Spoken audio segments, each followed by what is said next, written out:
आप सभी का स्वागत है S R study 99 YouTube channel पर। आज हम देखने वाले हैं कक्षा 12 इतिहास विषय का जो पेपर हुआ है, इस पेपर के प्रश्नों के उत्तर को जानेंगे कि किस प्रश्न का क्या उत्तर है।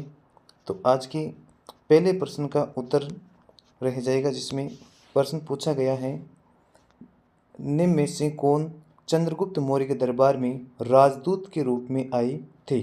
तो इसका सही उत्तर हो जाएगा मेगिस्तनीज। अगला प्रश्न, प्रियदर्शी या देवनाम पी किस शासक की उपाधि है? अशोक की। फिर प्रश्न संख्या 3 पूछा गया था, प्रसिद्ध संस्कृत विद्वान वी.एस. सूक्तांकर के नेतृत्व में एक अत्यंत महत्वाकांक्षी परियोजना की शुरुआत किस वर्ष में हुई? तो इसका उत्तर हो जाएगा 1919 में। अगला प्रश्न, प्रश्न संख्या 4, जिसमें पूछा गया 1951-52 में हस्तिनापुर का उत्खनन कार्य निम्न में से किसके द्वारा किया गया? इसका उत्तर हो जाएगा बीबी लाल। अगला प्रश्न पूछा गया 5 संख्या, जिसमें एक साइड घटनाक्रम और दूसरा स्थान। तो इसमें पूछा गया बुद्ध का जन्म कहाँ हुआ? तो बुद्ध का जन्म लुम्बिनी में हुआ। तो इसका उत्तर सही है हो जाएगा। अगला प्रश्न, शाहजहाँ बेगम और उनकी उत्तराधिकारी सुल्तान जहाँ बेगम, जिन्होंने सांची के स्तूप के रख रखाव के लिए धन का अनुदान दिया, किस राज्य से संबंधित थी? तो ये भोपाल से संबंधित है। अगला प्रश्न, किस शासक ने इब्न बतूता को दिल्ली का काजी नियुक्त किया था?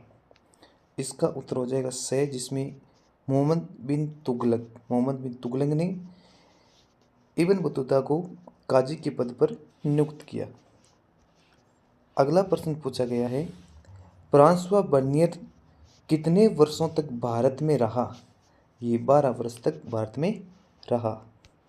अगला प्रश्न पूछा गया, निम्न में से किस सूफी संत को गरीब नवाज कहा जाता है?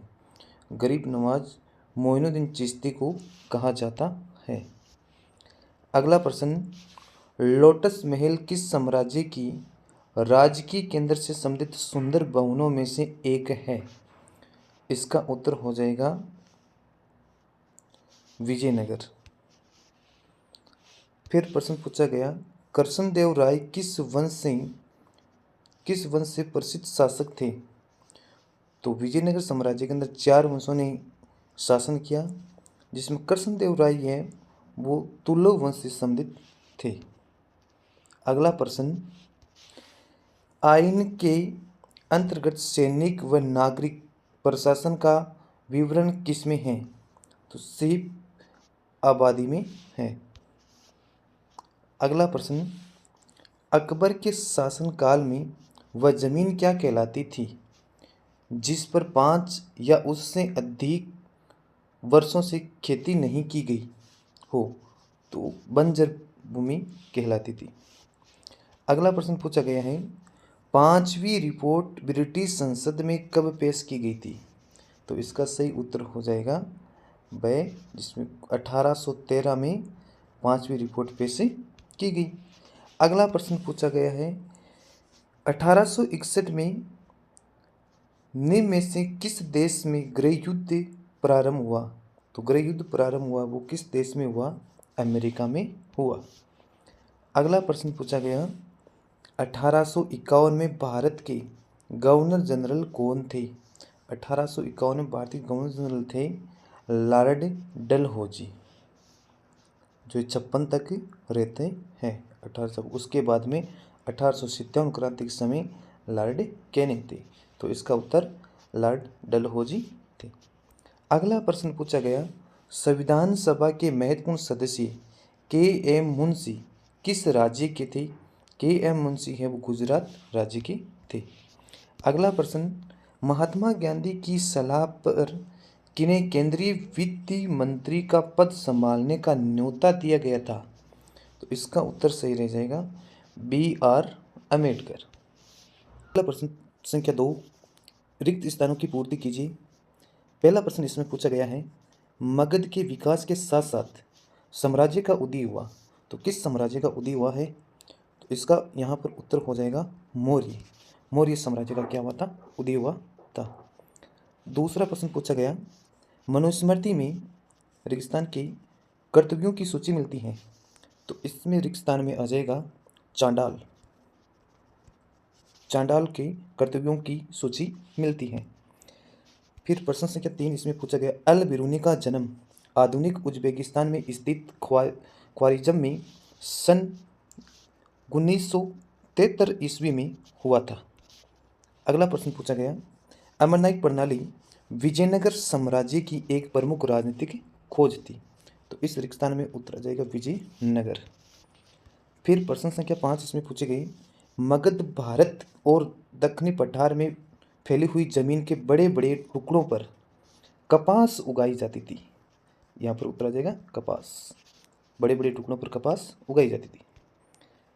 फिर प्रश्न संख्या 6, 19वीं शताब्दी के प्रारंभिक वर्षों में 19वीं शताब्दी के प्रारंभिक वर्षों में रेगिस्तान ने राजमहल की पहाड़ियों का दौरा किया था, यानी किस व्यक्ति ने इस राजमहल की पहाड़ियों का दौरा किया था?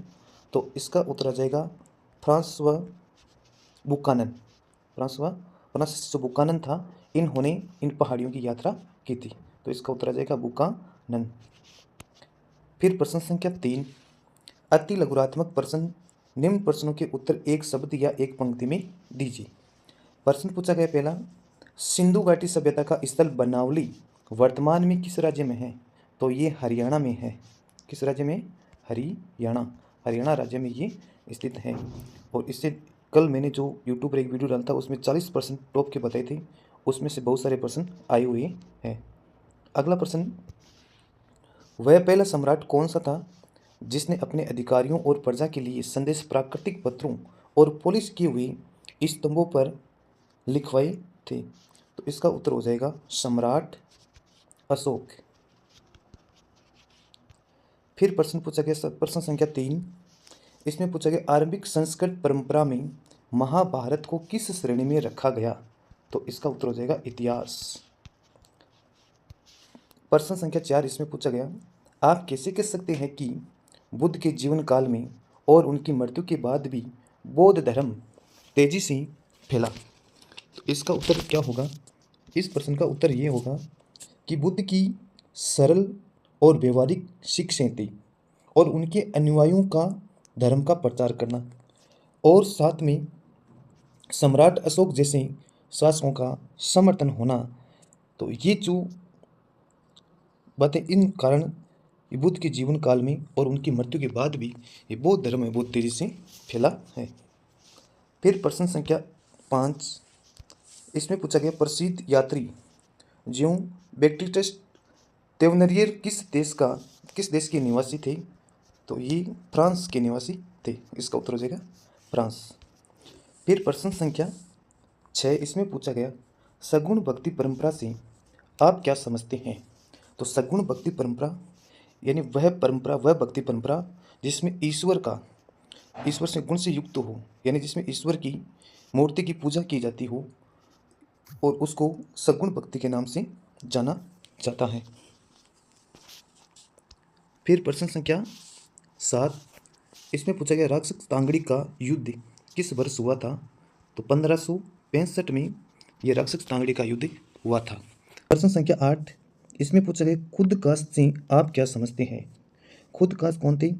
यानी वे किसान जो अपनी जमीन पर खेती करते थे, वे खुद कास्ट कहलाते हैं। अगला प्रश्न है, स्तंभरारी बंदोबस्त की कोई एक विशेषता बताइए। स्तंभरारी बंदोबस्त की व्यवस्था क्या थी? तो इसमें जमींदारों को भूमि का स्वामी मान लिया गया था। ये इसकी एक विशेषता, कोई भी एक विशेषता बतानी थी, तो इसका उत्तर हो जाएगा जमींदारों को भूमि का स्वामी तो मान लिया गया था, उनका स्वामी मान लिया गया था। अगला प्रश्न पूछा गया, आप कैसे कह सकते हैं कि दक्षिणी अफ्रीका ने ही गांधी जी को महात्मा बनाया था? तो हम कह सकते हैं कि दक्षिणी अफ्रीका में रंग भेद और भारतीयों के साथ हुए अन्याय के खिलाफ गांधी जी ने संघर्ष किया और उन्हें एक महान नेता बना लिया गया। इसलिए हम कह सकते हैं कि दक्षिण अफ्रीका ने ही गांधी जी को एक महात्मा बनाया। अगला प्रश्न, संविधान सभा का गठन किस प्रकार हुआ? तो संविधान सभा का गठन 1946 ईस्वी में कैबिनेट मिशन योजना के तहत हुआ, और जिसमें प्रांतीय विधानसभाओं के सदस्यों द्वारा अप्रत्यक्ष रूप से चुने जाने पर सदस्यों को शामिल किया गया था, अप्रत्यक्ष रूप से। इसलिए हम कह सकते हैं कि संविधान सभा का गठन इस प्रकार हुआ था। फिर खंड ब में इनमें प्रश्न पूछा गया, इसमें लगभग आपको 50 शब्दों में उत्तर देना था। प्रश्न संख्या 4 में पूछा गया, सिंधु घाटी सभ्यता में सिंचाई के लिए किन किन साधनों का प्रयोग किया गया था? सिंचाई के लिए किन किन साधनों का प्रयोग किया गया है? तो इसका उत्तर हो जाएगा, एक तो हमें जलाशय मिला था जो धोलावीरा गुजरात के अंदर, तो एक तो हो जाएगा जलाशय, और फिर दूसरा हो जाएगा जिसमें नहर मिली थी जो सोत गई अफगानिस्तान के अंदर मिली। अगला प्रश्न पूछा गया, 6वीं शताब्दी ईसा पूर्व में होने वाली कोई दो महत्वपूर्ण घटनाओं का उल्लेख कीजिए। 6वीं शताब्दी ईसा पूर्व में होने वाली कोई दो महत्वपूर्ण घटना बतानी थी, तो इसमें एक तो लोहे का बढ़ता प्रयोग, और दूसरी हो जाएगी सिक्कों का अभूतपूर्व विकास। ये दो घटना थी जिसके कारण 6वीं शताब्दी से पूर्व में होने वाली दो महत्वपूर्ण घटना का उल्लेख। अगला प्रश्न पूछा गया, गोत्र से आप क्या समझते हैं? गोत्र किसे कहते हैं? तो हिंदू धर्म के अंदर जो वंश या कुल के जो सदस्य ये समूह होते हैं। पूछा गया, चिश्ती उपासनाओं के संदर्भ में कव्वाली से आप क्या समझते हैं? तो कव्वाली क्या थी? सूफी संत से जुड़ी भक्ति संगीत की एक शैली थी, और कव्वाली ईश्वर के प्रति आध्यात्मिक निकटता की भावना को प्रेरित करने के लिए प्रस्तुत की जाती थी। अगला प्रश्न पूछा गया, महानवी दिवा से जुड़े कोई दो अनुष्ठान लिखिए।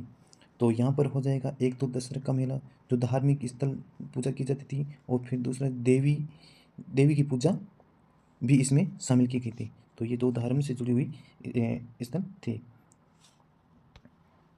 अगला प्रश्न, कभी कभी किसान और दस्तकारों के बीच भी फर्क करना मुश्किल होता था। मुगल साम्राज्य के संदर्भ में इस कथन को औचित्य स्पष्ट करना था। फिर अगला प्रश्न पूछा गया, जोतदार रहित में अंतर क्या है? तो जोतदार किसे कहते थे?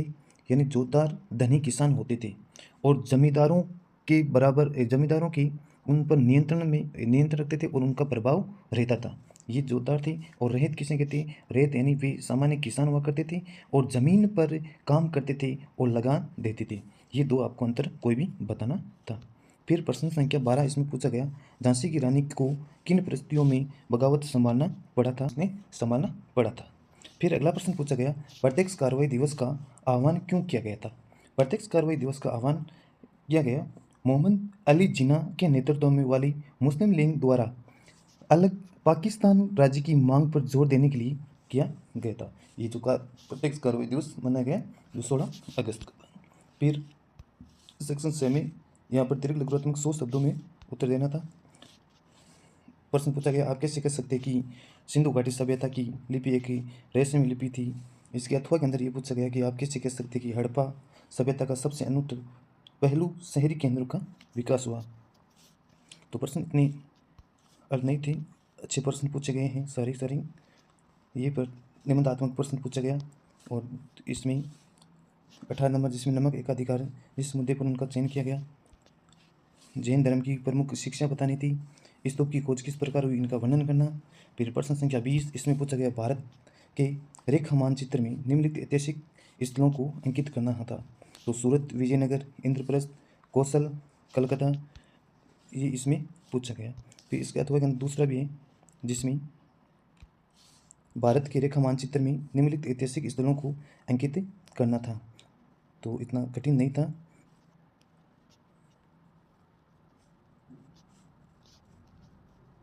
ये मानचित्र है, इसमें बनारस पूछा गया कहाँ है। फिर पटना पूछा गया था जो बिहार में, और औरंगाबाद ये महाराष्ट्र के अंदर था। दिल्ली यहाँ पर स्थित था ऊपर वाले उत्तरी वाले भाग में, और धौलावीरा ये गुजरात में स्थित था। ये प्रश्न